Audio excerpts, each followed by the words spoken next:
student, welcome in this session. Today we are going to see the remaining question of exercise 6.2. आता मागल्या lecture मध्ये आपण question number first बघितला होता. त्यामध्ये आपण आर्बिट्ररी कॉन्स्टंट एलिमिनेट करून डिफरन्शियल इक्वेशन फॉर्म केले आहे. सेकंड क्वेश्चन मध्ये आपल्याला आता ते काही 7 क्वेश्चन दिले आहेत पुढचे सेकंड पासून ते 7 पर्यंत. ते काही थोडेसे वर्ड प्रॉब्लेम दिलेले आहेत. ते कसे सॉल्व्ह करायचे ते आपण बघू. सेकंड क्वेश्चन दिला तुम्हाला form the differential equation of family of lines having intersect A and B on the coordinate axis respectively. आता जर पाहिलं ते आपले कोऑर्डिनेट ऍक्सिस आहे. This one is the x axis and this one is the y axis आणि हा आपला origin आहे. त्याचे कोऑर्डिनेट असतात 0 0. आता इथे त्यांनी दोन इंटरसेक्ट म्हटले आहेत A आणि B on the coordinate axis. आता कोऑर्डिनेट ऍक्सिस मध्ये पहिला रिस्पेक्टिव्हली वर्ड आलेला आहे. मग कोऑर्डिनेट ऍक्सिस रिस्पेक्टिव्हली म्हणजे पहिली एक्स ऍक्सिस असते नंतर y ऍक्सिस आहे. म्हणजे A हा आपला x इंटरसेक्ट आहे आणि B हा आपला y इंटरसेक्ट आहे. म्हणजे इथे जर आपण A घेतला आणि इथे जर B घेतला तर इथे जर लाईन काढली A आणि B मधून पास होणार आहे. तर तुम्हाला काय म्हटलं आहे या क्वेश्चन मध्ये म्हणजे अशा प्रकारचे काय असतील नंबर ऑफ लाईन्स असतील ज्यामध्ये डिफरंट A B इंटरसेक्ट मधून त्या लाईन काय होतील पास होतील.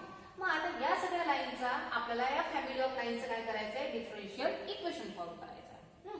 सिंगल लाईन म्हटले कारण फॅमिली ऑफ लाईन म्हटलंय की याची कोऑर्डिनेट A B आहे. दुसरी लाईन घेतली तर त्याचे दुसरे coordinate may be A1 B1 नंतर A2 B2 अशा प्रकारे या सगळ्या फॅमिली ऑफ लाईन्स आपल्याला काय करायचं आहे डिफरन्शियल इक्वेशन फॉर्म करायचं आहे.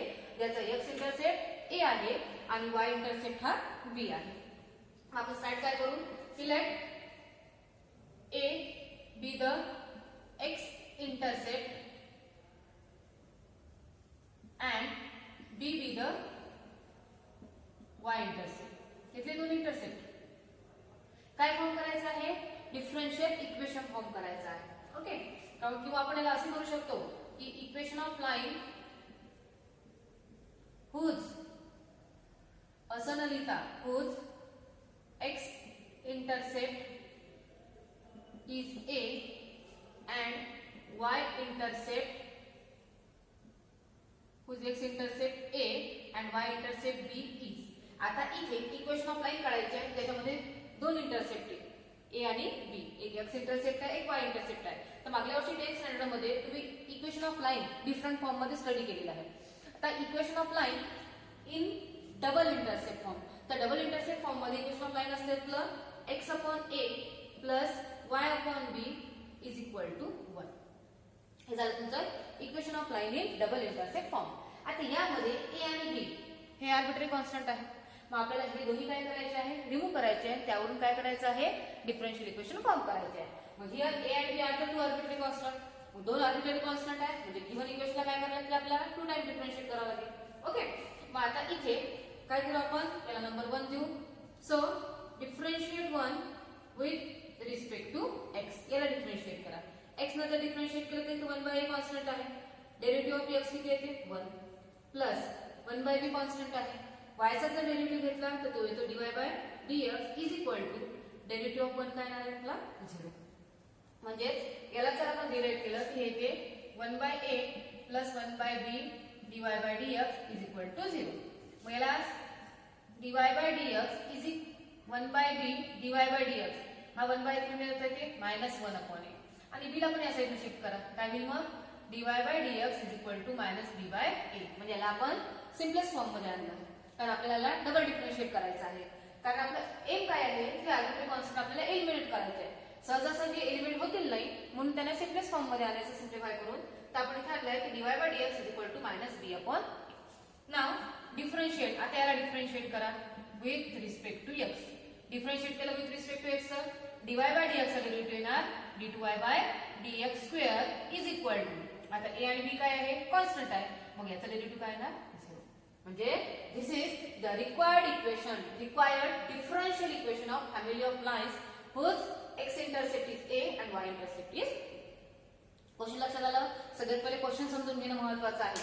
क्वेश्चन मध्ये काय करायचं आहे डिफरन्शियल इक्वेशन फॉर्म करायचं आहे. कशाचं family of lines having intersect A and B on the coordinate axis. मग फॅमिली ऑफ लाईन्स आहे तर त्या लाईनचे A आणि B हे करस्पॉन्डिंग कोऑर्डिनेट इंटरसेप्ट दिलेले आहे. मग आता A आणि B हे इंटरसेप्ट आहे on the corresponding coordinate axis. मग ए म्हणजे काय घेतलं आपण एक्स इंटरसेप्ट, बी घेतला वाय इंटरसेप्ट. म्हणजे आपण काय केलंय की equation of line whose x intercept a and y intercept b. मग म्हणजे डबल इंटरसेप्ट फॉर्म येते आणि ते डबल इंटरसेप्ट फॉर्म आहे equation of line x upon a plus y upon b is equal to 1. Now differentiate, इथे दोन arbitrary constant आहे म्हणजे गिवन इक्वेशनला काय करायचं आपल्याला 2 टाइम डिफरन्शिएट करायचं आहे. Now differentiate 1 with respect to x. याला डिफरन्शिएट केलं तर डिफरन्शिएट केल्यानंतर आर्बिट्ररी कॉन्स्टंट एलिमिनेट झाला नाही. मग झाला नाही तर आपण काय केलं त्याला सिम्प्लिफाय केलं, सिम्पलेस्ट फॉर्म मध्ये आणलं की जेणेकरून आपल्याला तो रिमूव्ह करता आला पाहिजे. तिथे सिंपल फॉर्म कोणता आला dy by dx is equal to minus b by a.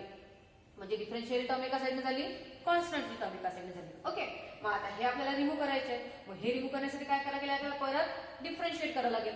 So again differentiate with respect to x. याला डिफरन्शिएट केलं तर dy by dx चा डेरिव्हेटिव्ह येते d2y by dx स्क्वेअर. ही कॉन्स्टंट टर्म आहे आणि याचा डेरिव्हेटिव्ह काय येणार 0. Means this is the required differential equation of family of lines. अशा प्रकारे हे इक्वेशन निघालं. आता अशाच प्रकारे सगळ्यात महत्त्वाचं म्हणजे क्वेश्चन आपल्याला समजला पाहिजे आणि त्याच्यानुसार मग ती इक्वेशन आपल्याला फॉर्म करता येईल. कारण जर क्वेश्चनच समजला नाही तर इक्वेशन्स फॉर्म करता येणार नाही. आता असा जे क्वेश्चन नंबर 3 दिलाय त्यामध्ये question number 3 related to parabola असेल. तो पॅराबोला आहे कारण काही क्वेश्चन पॅराबोलाशी रिलेटेड आहे, काही इलिप्सशी सुद्धा म्हटलेले आहे त्यांनी.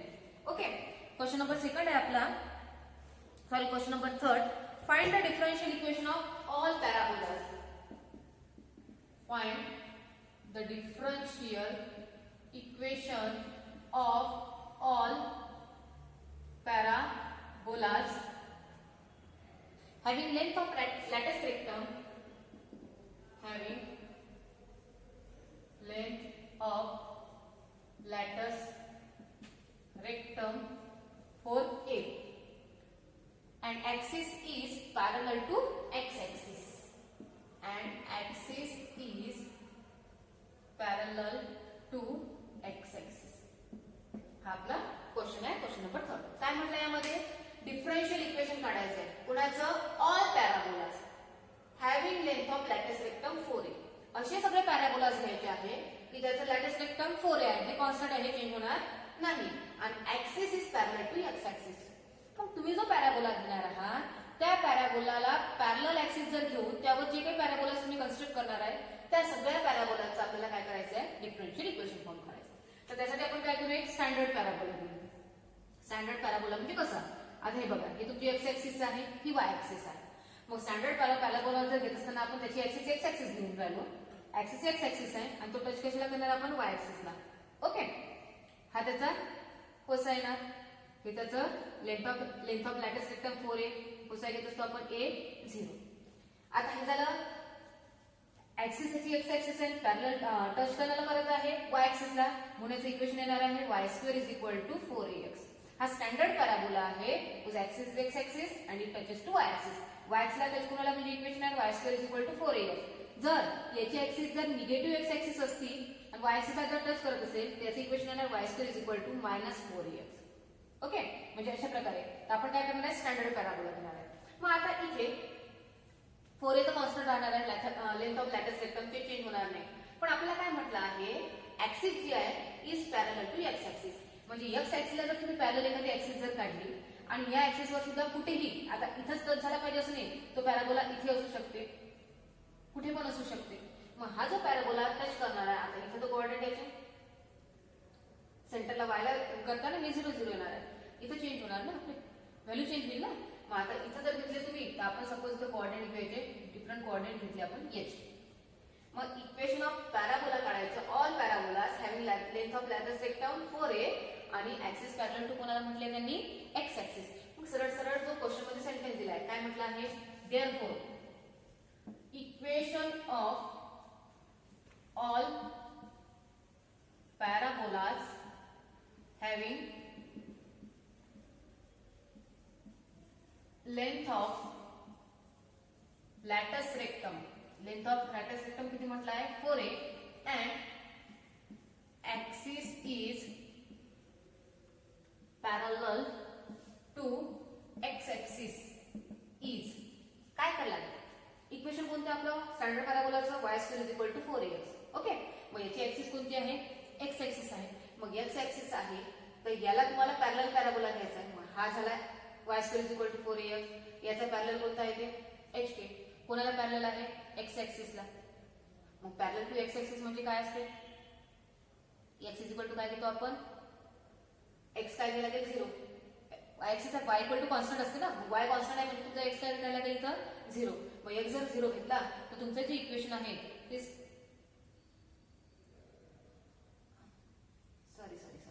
हा घेताना y ऍक्सिस झाला हे याचे xy कोऑर्डिनेट राहतील. ओके. आता हा याला पॅरलल जर घेऊन राहिले तर याची काय घेऊन आपण सेंटर hk घेतलेले आहे. मग आपलं इक्वेशन काय येतो आपण पॅराबोलाचं y² = 4ax. तर आता हा जो पॅराबोला आहे याचा जो पॅराबोला इथं शिफ्ट झालाय y ऍक्सिसला, तर इथं काय झालंय तो पॅरलल ऍक्सिसवर पॅरलल घेतलाय पण चेंज झालाय ना. मग हा चेंज कसा करायचा y मधून y कोऑर्डिनेट मायनस करायचा, x मधून x कोऑर्डिनेट मायनस करायचा. म्हणजे ते इक्वेशन काय होणार y - h whole bracket square. कारण पॅरलल टू x ऍक्सिस म्हटलं x ऍक्सिस नाही आहे, x ऍक्सिसला पॅरलल आहे. ओके. मग या y - h sorry y coordinate घ्यायला लागेल ना. त्याचा y कोऑर्डिनेट k येते y - k whole bracket square = 4a into x आहे. तर x कोऑर्डिनेट कोणता आहे h. म्हणजे काय घ्यायला लागेल तो x - h. आता इथे पण काय दिसून आले तुम्हाला दोन आर्बिट्ररी कॉन्स्टंट आहे h आणि k. दोन्ही एलिमिनेट करायचे आहे. दोन्ही एलिमिनेट करायचे त्यासाठी काय करायचं आहे differentiate with respect to x. याला डिफरन्शिएट केलं तर डेरिव्हेटिव्ह काय राहायचा 2 in bracket y - k okay into dy by dx is equal to 4a constant आहे. x चा डेरिव्हेटिव्ह घेतला तर 1 येईल, h चा 0 येईल. 2 ने जर डिवाइड केलं तर ते येते y - k into dy by dx is equal to twice. आता काय करायचं differentiate with respect to x. आपण काय करू याला फर्स्ट नंबर देऊ, याला सेकंड देऊ. पुन्हा डिफरन्शिएट केलं तिथे काय लागेल प्रोडक्ट रूल लावावा लागेल आपल्याला. फर्स्ट टर्म कॉन्स्टंट ठेवा y - k जर कॉन्स्टंट ठेवला तर dy by dx चा डेरिव्हेटिव्ह येणार d2y by dx² plus dy by dx constant ठेवा y - k चा डेरिव्हेटिव्ह काय येणार dy by dx आणि 2 हे कॉन्स्टंट टर्म आहे याचा डेरिव्हेटिव्ह 0. म्हणजे काय लिहिणार आपण y - k d2y by dx² plus dy by dx दोन वेळा प्रोडक्ट आहे whole bracket square equal to 0. आता काय करायचं आहे डिफरन्शिएट करून सुद्धा टर्म रिमूव्ह झाली नाही. मग आता डिवाइड जर करतो म्हटलं तर आपण ते माहिती आहे जर इक्वेशन याला डिवाइड जर केलं तर कॅन्सल होईल. पण इथं ऍडिशन फॉर्म मध्ये दोन टर्म आहे ना, आपण काय करणार ही टर्म या साईडला शिफ्ट करू. म्हणजे याला सॉल्व्ह केलं काय ते y - k into d2y by dx² is equal to minus dy by dx whole bracket square. हे झालं इक्वेशन नंबर 3. मग आता हे रिमूव्ह करण्यासाठी काय करणार आपण divide equation 3 by 2. Divide equation 3 by equation 2. आता थर्ड नंबरचं इक्वेशन काय आहे आपलं y - k into d2y by dx² is equal to minus dy by dx whole bracket square. Divide करायचं आहे ना अपॉन इक्वेशन 2 काय आहे y - k into dy by dx आणि इथे येते ट्वाइस. काय होऊन राहिली ही टर्म कॅन्सल होऊन राहिली. क्रॉस मल्टिप्लिकेशन करा काय लिहिता येईल twice a d2y by dx² is equal to हे मायनस इथे dy by dx whole bracket square आहे इंटू dy by dx आहे म्हणजे येणार हे dy by dx whole bracket cube. Simplify करा 2a d2y by dx² plus dy by dx whole bracket cube is equal to 0.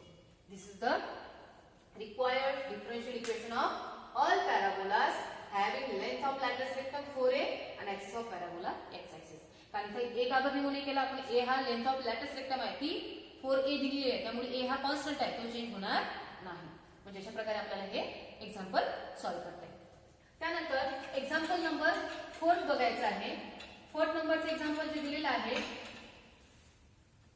आता इथे तुम्हाला या इक्वेशन मध्ये पॅराबोला दिलेला होता आणि पॅराबोला त्यांनी काय म्हटलं आहे अशी इक्वेशन काढायची सगळ्या फॅमिली ऑफ पॅराबोलाची ज्याचं length of latus rectum 4a दिलेला आहे आणि पॅरलल टू द काय म्हटलं आहे तो कोणाला पॅरलल आहे x ऍक्सिसला.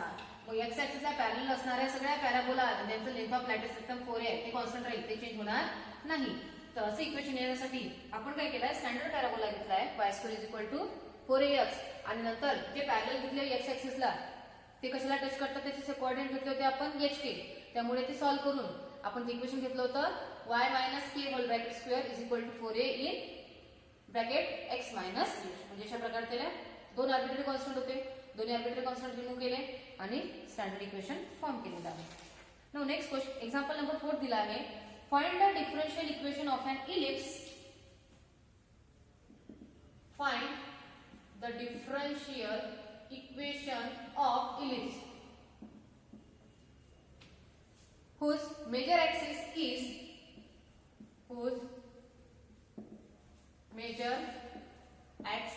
is twice the minor axis.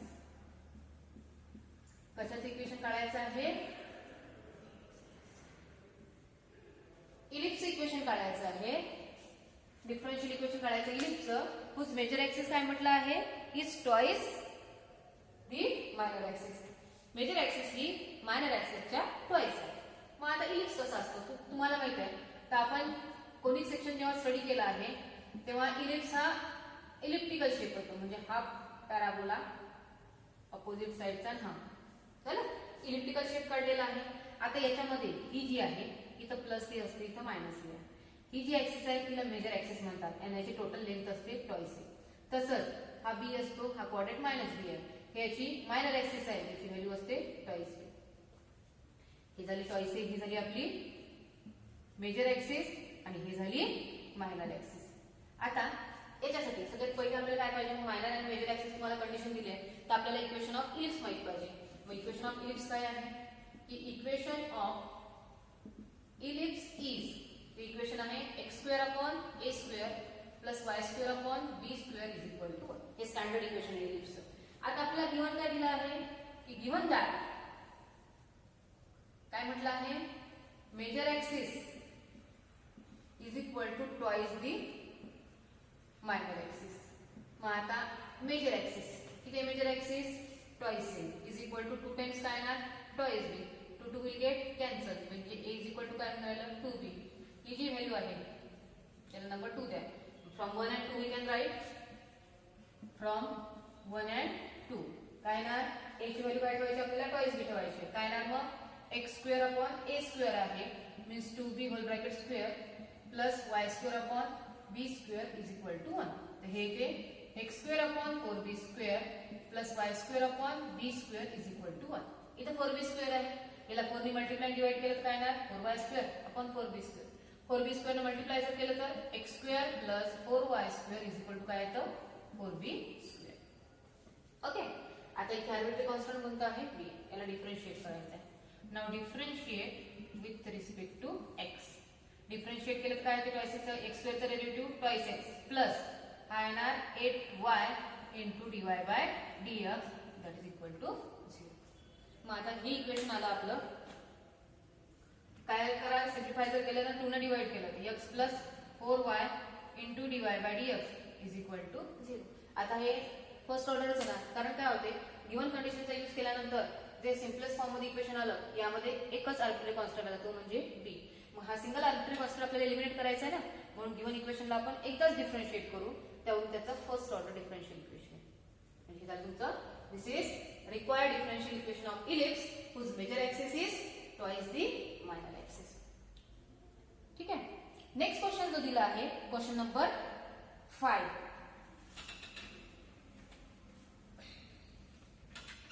Question number जो 5 दिला आहे त्यामध्ये म्हटलं आहे form the differential equation of family of lines parallel to the line 2x plus 3y plus 4.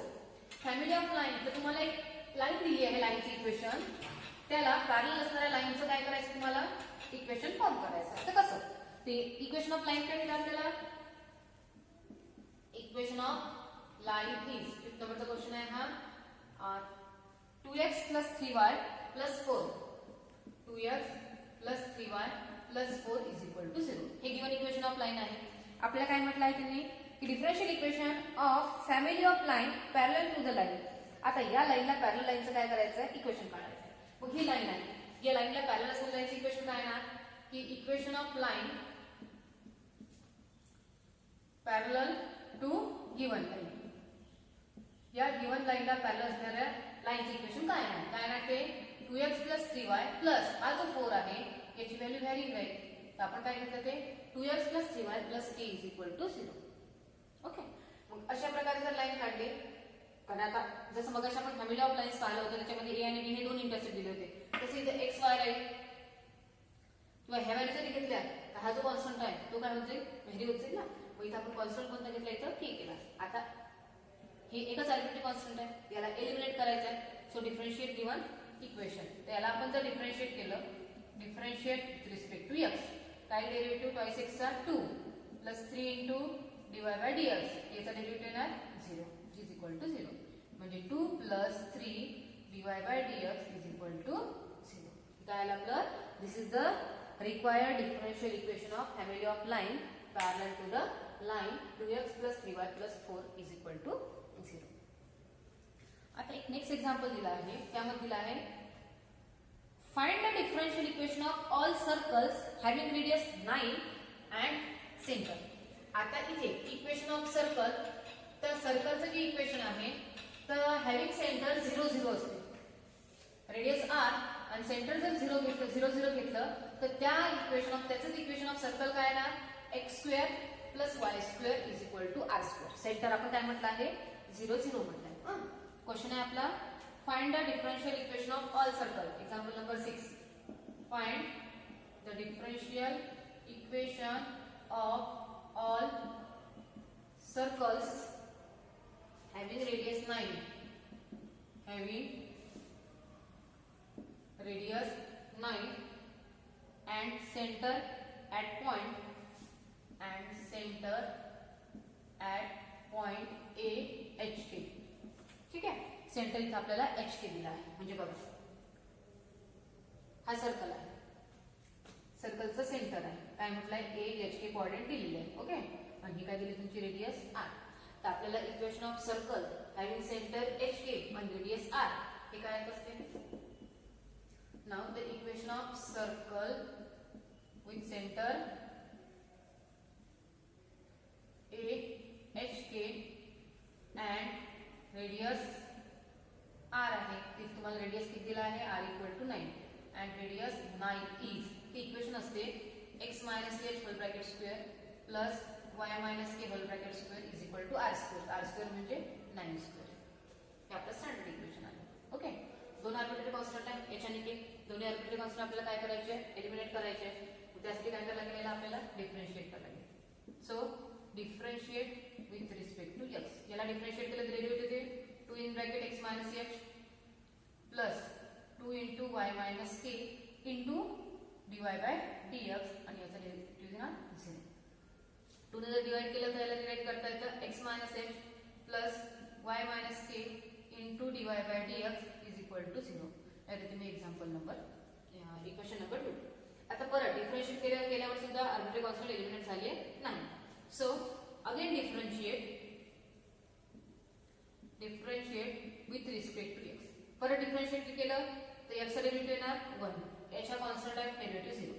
इथं काय करावं लागेल, प्रोडक्ट रूल अप्लाय करावं लागेल. y मायनस के जर कॉन्स्टंट ठेवला तर dy बाय dx चा डेरिव्हेटिव्ह येतो d2y by dx square plus dy by dx जर कॉन्स्टंट ठेवला तर y मायनस के चा डेरिव्हेटिव्ह येणार dy by dx is equal to 0. म्हणजे 1 plus y minus k into d2y by dx square plus dy by dx whole bracket square is equal to 0. म्हणजे बघा इथं सुद्धा काय झालं, आपला आर्बिट्ररी कॉन्स्टंट एलिमिनेट झाले नाही.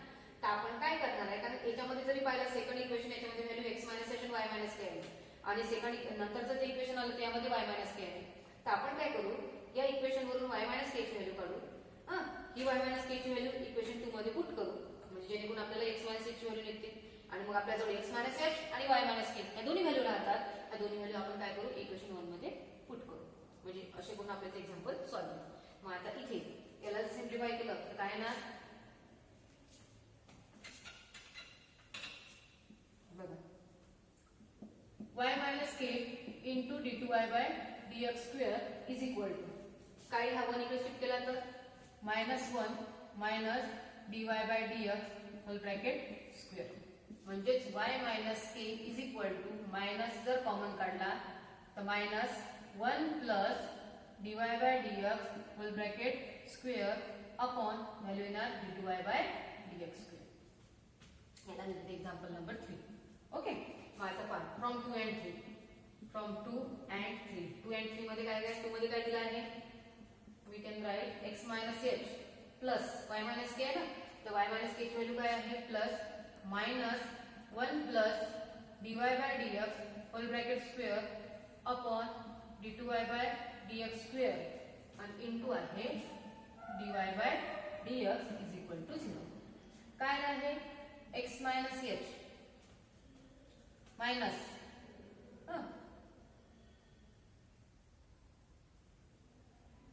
हे जे मायनस टर्म आहे याला तिकडे शिफ्ट करा is equal to negative sign आहे तिकडे गेलं काय होणार पॉझिटिव्ह म्हणजे ती व्हॅल्यू येणार तुमची 1 plus dy by dx whole bracket square into dy by dx upon येणार d2y by dx square. Okay हे झालं तुमचं इक्वेशन नंबर 4.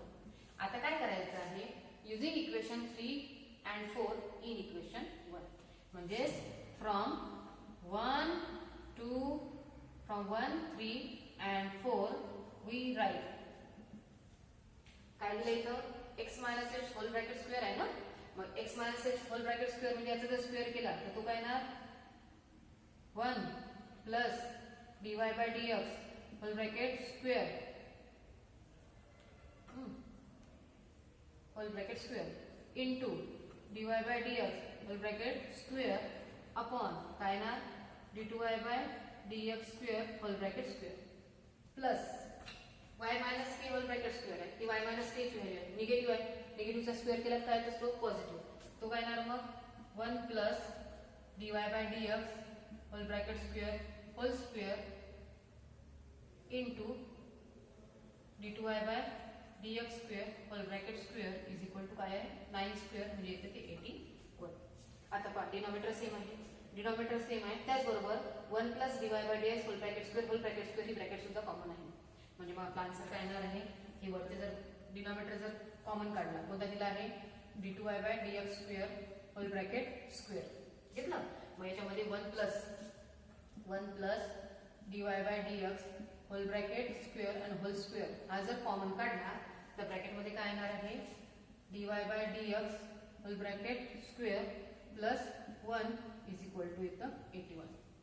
आता बघा 1 प्लस dy बाय dx म्हणजे याला डिवाइड करता येते आपल्याला 1 plus dy by dx whole bracket square याचा काय येणार आहे cube is equal to 81 cross multiplication करा d2y by dx square whole bracket square म्हणजे आपला आन्सर काय आलेला आहे 1 plus dy by dx whole bracket square whole cube is equal to 81 into d2y by dx square whole bracket square म्हणजे अशा प्रकारे example solve झाले.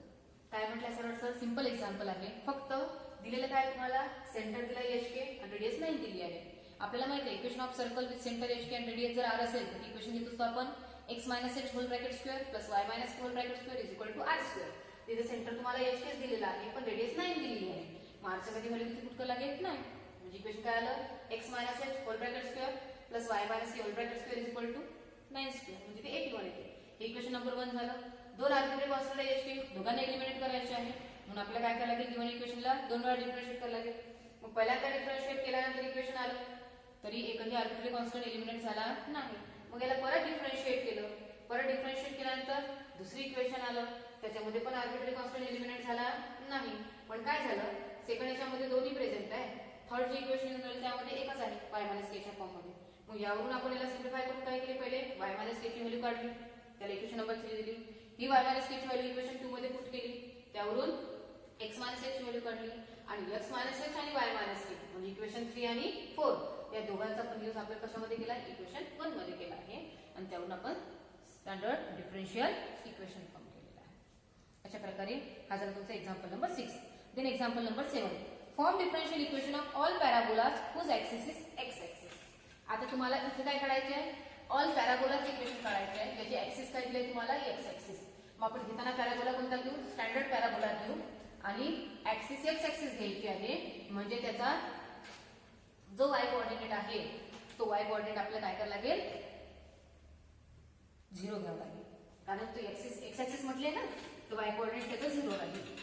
क्वेश्चन दिलेला आहे find the equation of differential equation of all parabolas whose axis is x axis.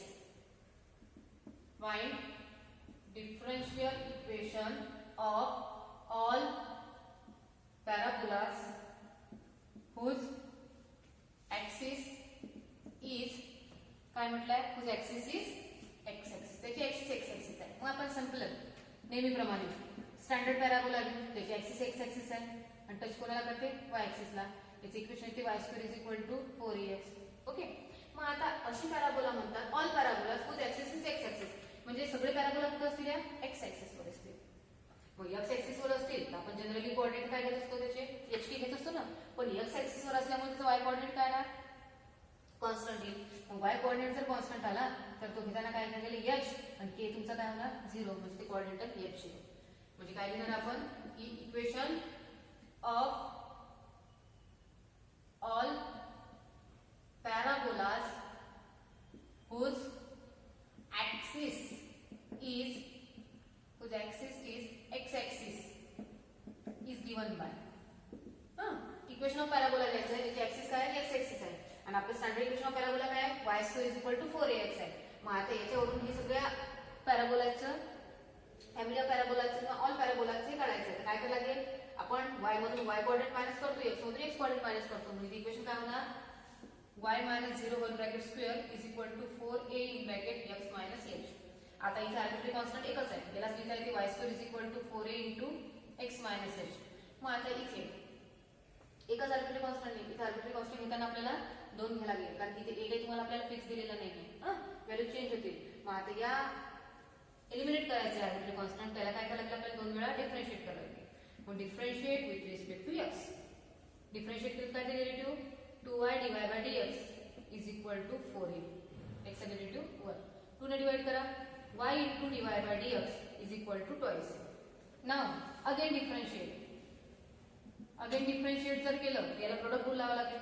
y constant ठेवलं dy by dx चा derivative येते d2y by dx² plus dy by dx जर कॉन्स्टंट ठेवला तर y चा डेरिव्हेटिव्ह येते dy by dx आणि 2a constant आहे त्याचा डेरिव्हेटिव्ह 0. म्हणजे काय आलं आपलं differential equation y into d2y by dx² plus dy by dx whole bracket square is equal to 0. This is the required differential equation of all parabolas whose axis is x axis. अशा प्रकारे आपली exercise 6.2 complete झाली. ठीक आहे. Next lecture मध्ये आपण नवीन topic बघू. Thank you.